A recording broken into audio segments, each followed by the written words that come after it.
All right, now let's dive into the classic, I guess, the traditional Chinese text. The first one we're going to look at is the Tao Te Ching. At the bottom of your handout, you have the first 10 chapters and then some sporadic chapters that we used to talk about in class before COVID hit. We'd get into groups and they would explain to me the stuff that we talked about. But, everything's changed. So, the Tao Te Ching, written by Lao Tzu, but quote-unquote Lao Tzu. Unfortunately, this is the one time in the semester that I tell you that Lao Tzu did not exist, or a major, not prophet, but founder, whatever, of a religion didn't exist. So it is the mythical story of Lao Tzu. So, Lao Tzu, on the timeline, was 600, and that's just a date that we throw out there.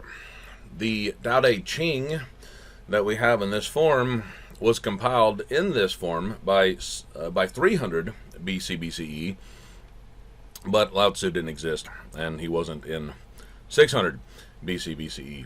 Well, the story goes that his mother Li, we'll talk about Li later, but Mother Li became pregnant when she was struck by a falling star, and she was pregnant somewhere between 62 and 81 years. And then Lao Tzu was born either from her left armpit or vaginal canal, and he came out of her womb that kind of stereotypical old Chinese guy with the long white stringy beard, and he just walked off to continue his studies of the Tao. He was an editor, a librarian, author, obviously, but the Warring States period was rearing up. Again, our dates on the handout are 500 to 200, him 600, right? So he left China in the midst of the drama starting, and he left riding on the back of a water buffalo. And of course, at the beginning of my edition copy of the Tao Te Ching, you see here, he's riding a water buffalo. Well, the guard at the border of China said, "Hold on, you're Lao Tzu. You're that wise man. We need you with all this crap getting stirred up. So you can't leave." And they came to an agreement that he could leave if he wrote a text for them. He wrote down his wisdom for us. And so they're sitting on the back of the water buffalo on the border of China. He wrote the Tao Te Ching. Well, that's the mythical story of how we got it. Now, the myth continues on. Some people say he went over to India and taught Siddhartha the Tao.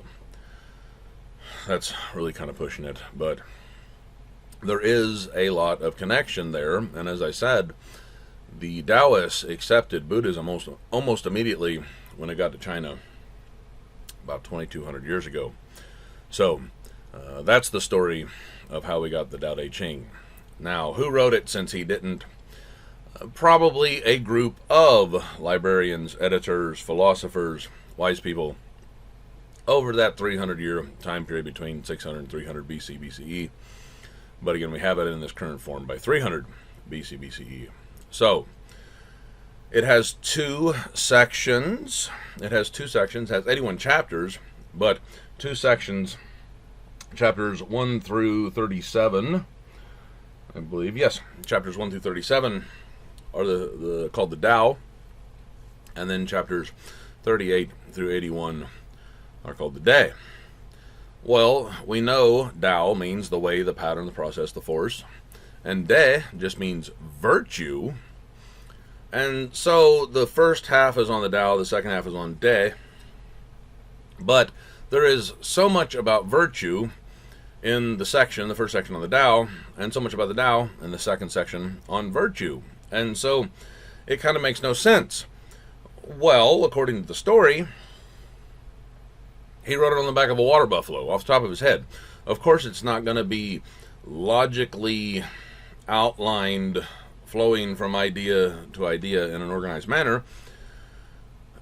But again, if it was written over 300 years by a bunch of different people, it wouldn't be organized either, because they'd be throwing in some of their wisdom, throwing in some wisdom they found in another book that kind of matched the section, or they just tossed it in on the end. So it has two sections, but there's really no rhyme or reason to it. There's no major divide between them, and they're all just kind of thrown in there, for lack of a better term. So, especially when it comes to Chinese text, because we're going from a Chinese character which could really be seen as a paragraph of thought, or a few sentences of thought, into a more westernized or Latinized text, you have to have a bunch of different translations. And indeed, I have for us pulled up here. This one has 4. It actually has 7. If you, I suppose, scroll down, no, 8, excuse me, you see the 8 different translations of chapter 1 here side by side. And there's even a pretty significant difference in how long the text is. Well, again, you have chapters 1 through 10 here, and then some sporadic ones you can read on your own to kind of see some of the stuff that we'll talk about. So let's dive in. Here you have the Tao, chapter 1 here. Follow along, please. The Tao that can be told is not the eternal Tao. The name that can be named is not the eternal name. The unnameable is the eternally real. Naming is the origin of all particular things. Free from desire, you realize the mystery. Caught in desire, you see only the manifestation. Well, cheese and crackers. Do you see why Buddhism and Taoism get along so well? The very first chapter of the Tao Te Ching says, caught in desire, you see only the manifestation. So, and again, how some people think Lao Tzu left China and went to India and taught Siddhartha the Tao. Anyway, it goes on. Yet, mystery and manifestation arise from the same source. The source is called darkness. Darkness within darkness. The gate to all understanding. Well, here you have that translated by Mitchell. This is translated by Fang and English. That's Jane English, though. It's not just an English translation. So, let me read to you my different translation of the Tao Te Ching. It starts off pretty much the same. The Tao that can be told is not the eternal Tao. The name that can be named is not the eternal name. However, then it says, the nameless is the beginning of heaven and earth. The named is the mother of the 10,000 things. Well, where's 10,000 things? That's oddly specific. For where you have here, naming is the origin of all particular things. So is the number 10,000 in there or not? Well, again, a Chinese character is an idea. It is a paragraph of thought, we could say. And so, in particular, we will see these 10,000 things. We'll come back to the 10,000 things, because the Tao is made up of 10,000 things, these all particular things it says here. And 5,000 of them are yin, 5,000 are yang. So we'll come back to that. But it's a paragraph of thought in each Chinese character. Mine goes on saying, ever desireless, one can see only the mystery. Ever desiring, one sees the manifestation. And the rest is pretty similar as well. Yeah, really similar. So, the ever desireless, one can see only the mystery. Yeah, that's pretty stinking close there too. So, chapter 1, talking about the Tao, and the section on the Tao, the way, the pattern, the process, the force. But then, we can jump to chapter 81. Chapter 81 is quite different. I don't have one pulled up for you. I don't think here. Yeah, that's just the I Ching. So just listen along. I'm going to read to you that one next.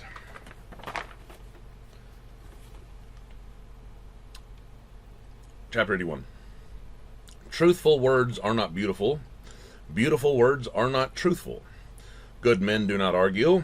Those who argue are not good. Those who know are not learned. The learned do not know. The sage never tries to store up things. The more he does for others, the more he has. The more he gives to others, the greater his abundance. The Tao of heaven is pointed, but does no harm. The Tao of the sage is work without effort. Again, we will come back to that idea of work without effort in the next lecture. That is a huge Taoist idea. But here the sage is male. It says he. Now a sage is both a wise person and a virtuous person. And this fits with China, with India, with ancient Greece. The wise person will always be virtuous because they have that wisdom. The only option would be to be virtuous. But a virtuous person is always wise as well. You cannot be virtuous without having wisdom, because how else would you know what to be virtuous about? And so a sage is both virtuous and wise. In that translation, male. However, another translation, the first chunk's pretty much the same. True words are not fancy, fancy words are not true, the good do not debate, blah, blah, blah. But then it says, the sage does not hoard, she gives people her surplus. Giving away her surplus, she is enriched. The way of heaven is to help and to not harm. And then that one says absolutely nothing about work without effort. So, the sage, the most ancient Taoist text, absolutely emphasize yin, living female, with the sage. There's even some Taoist text that command the leaders, the kings and such, to never be entertained with horses and chariots, cars we could say today, right? With weapons, with war, with violence, and never, ever, ever urinate while standing. Yes, indeedy, this is in a sacred religious text. Never urinate while standing. And so the sage, the wise person, for most of Taoism in the ancient world, is absolutely associated with the feminine side, the females. Now, obviously, this changed throughout history. China, like most societies, became very masculine, very misogynistic, indeed. So this changed, as a lot of societies did. But not only in ancient China, but in many of the Western civilizations as well, the females were always heralded as being the leaders, the wise, the virtuous, the true leaders there. So that stuff changed in most societies. So that is the Tao Te Ching. We will read some various chapters here and there as we move through some of the doctrines, like the work without effort, or whatever I had there. Yeah, work without effort in that translation, as we come to them. So that is the Tao Te Ching. Now, the next text we're going to talk about is the Chang Tzu. Chang Tzu died in 286 BC BCE. Zhang Zi, you'll also see it spelled not with CH but a ZH. And like a lot of these phrases and names that we talk about, sometimes it is hyphenated, sometimes it's two words, sometimes it's all one word shoved together. So my apologies, but again, you'll see lots of parentheses on the test. Now, the Chang Tzu, or the dude Chang Tzu, because the name of the book is just his name. Absolutely phenomenal book. Love this one. Had to read it a lot in my undergrad and graduate work. It has 7 inner chapters and 26 outer chapters. We know the 7 inner chapters were written by him, and the 26 outer may or may not have been written by him. Certainly some of his students probably wrote some of them, and that's fine. That was kind of the way things went back then. But we know Chang Tzu wrote the 7 inner chapters. Well, in some of the inner ones, we read of him talking about the death of his wife and how she was sick, pretty sure she was going to die. He was sad, mourning her, very, very kind of depressed. And then she died, and he went about his life. He got back to work, and he really didn't mourn her at all. And his friends are kind of like, what the hell, dude? Your wife just died. And he said, if I mourned her after her death, it would show I know nothing of nature. It's just like she's asleep in a very large room. Because he truly knew, understood, and believed that her chi was still alive. She was absolutely still alive. And he would be with her again in the netherworld. And so he continued to provide for her there. He knew that she was still alive, and so what's there to mourn?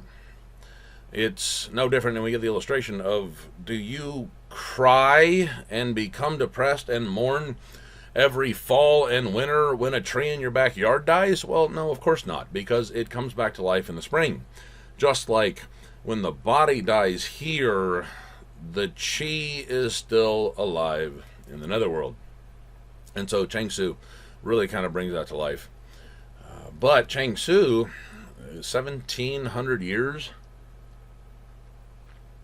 before the Western world, Western philosophy caught up with this idea, really showed us how reality and imagination are not always that different.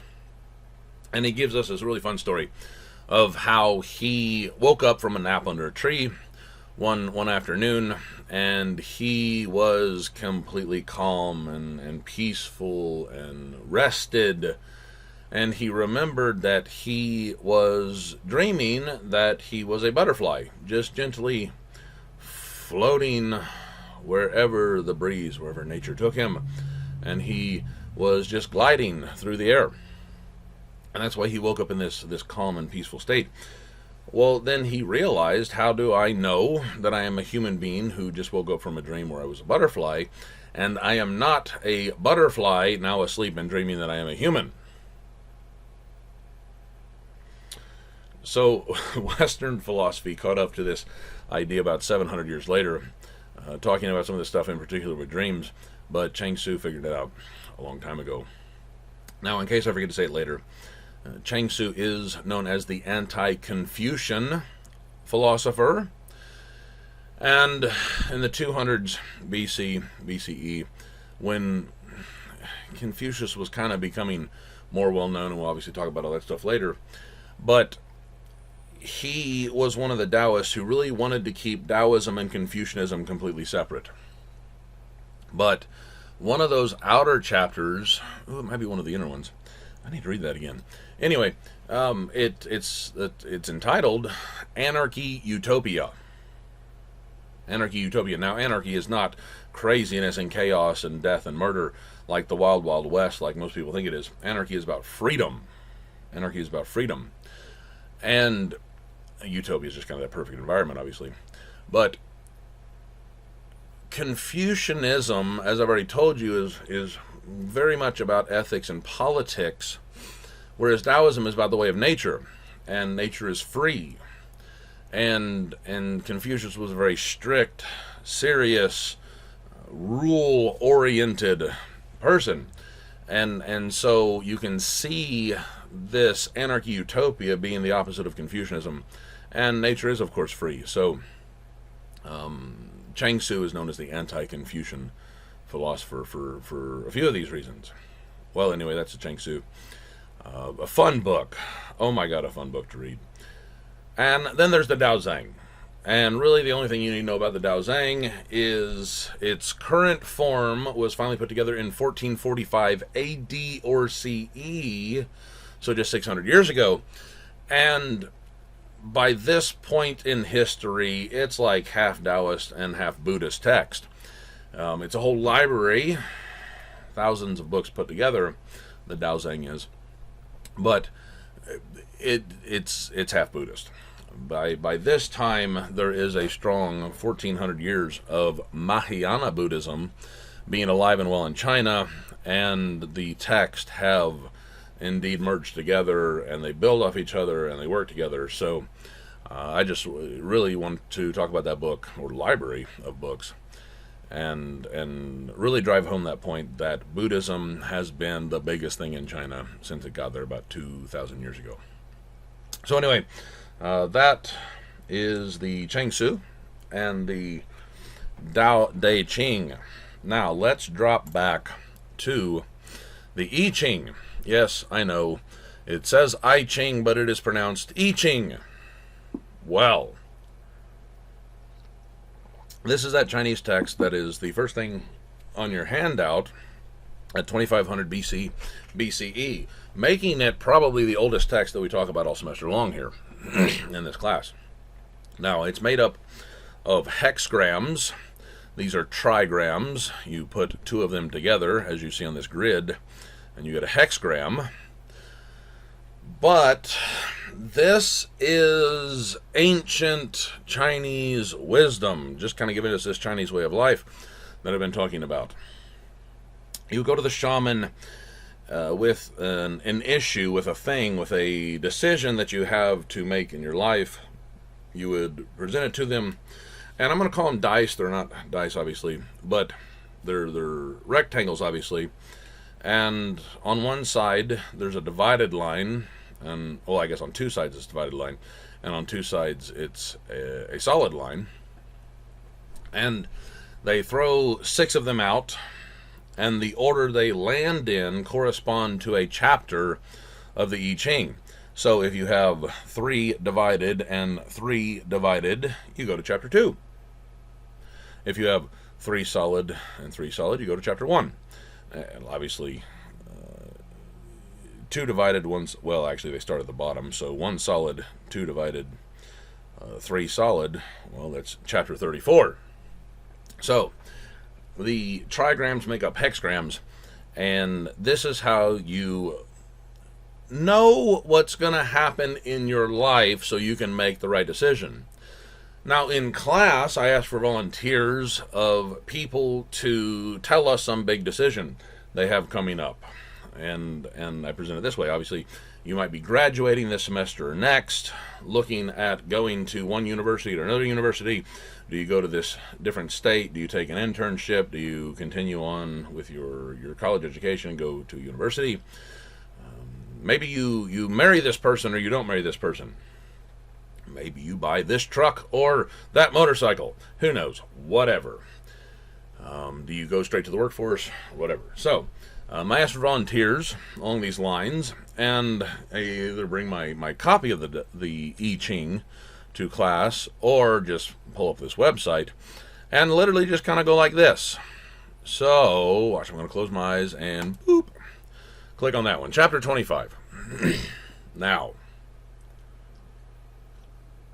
most of the I Ching is actually commentary.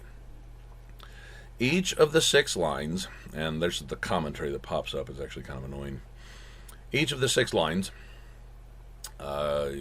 is kind of short, but then the commentary is quite long. And so most of the time, and here we see chapter 25, you get a whole lot of background, innocence, commentary, the image commentary, but then here it is. Now, we would go through this in class with this. So think of maybe some decision you have in your life. Go to this university or that university, quit college, go to work, take an internship, whatever, marry this person, marry that person. Well, here it is. The 9 at the beginning, and they're either 6 or 9 for divided or solid. The 9 at the beginning, innocence. Innocent behavior brings good fortune.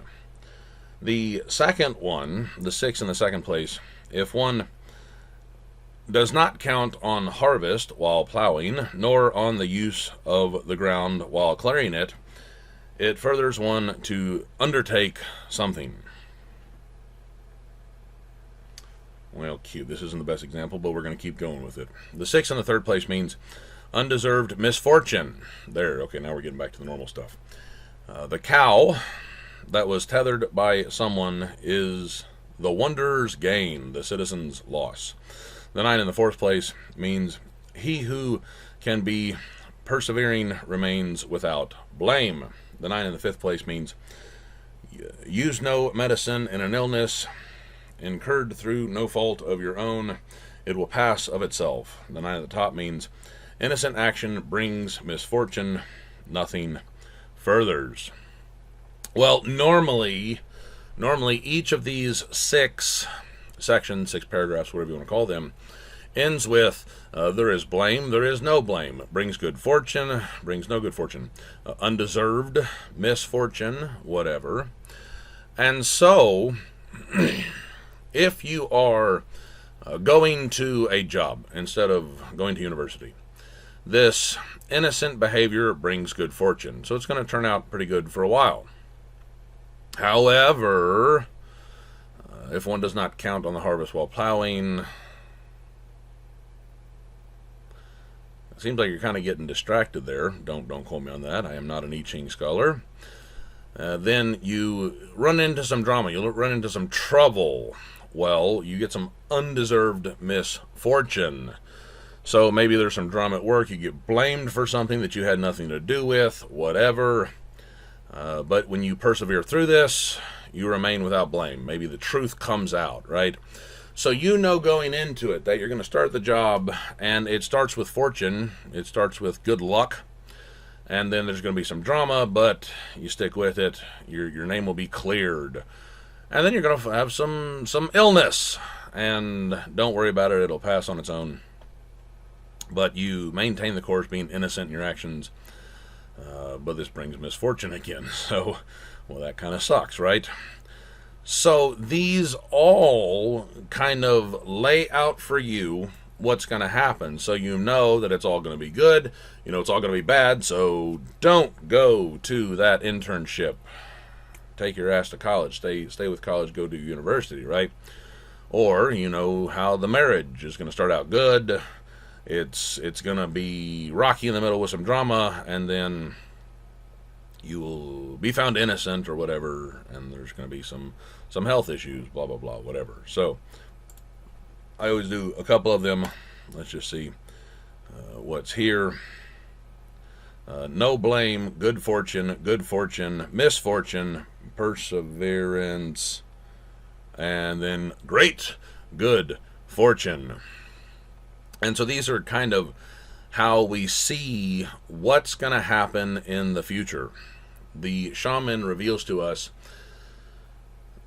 if you stick with the way of nature, there's no blame. You are going to, and I'm scanning this as we go here, but they cannot harm me, good fortune. People are going to be envious of you.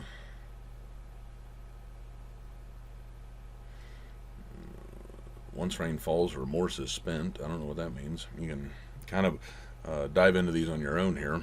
You see me, I have no idea what this is. Panther Web Works? No idea, but you get the point. Now, I've literally had this go horribly wrong, where 3 times in a row, 3 people, 3 situations, it was all just horrible fortune. Here we go. Humiliating, good fortune, good fortune, good fortune. He loses it, in truth. I have no idea what that means. So, this is one of the most ancient Taoist texts, the I Ching, really just highlighting the Chinese way of life and how you would go to the shaman and they would help you know what you're getting into each step of the way. So, let's close off this lecture by pointing out I Ching and Tao Te Ching obviously have that same word of Ching, scripture. That's all it means. So the Tao Te Ching is the scripture about the Tao and the day. The scripture about the way and virtue, or the way of virtue. Scripture, we could say, kind of more quite literally. And then the I Ching, of course, is just the basic Chinese scripture that has its most ancient roots in this form by 2500 BC BCE, but certainly was oral tradition and passed down probably long before that. So, these are the basic scriptures of Taoism. Until next time, make wise choices.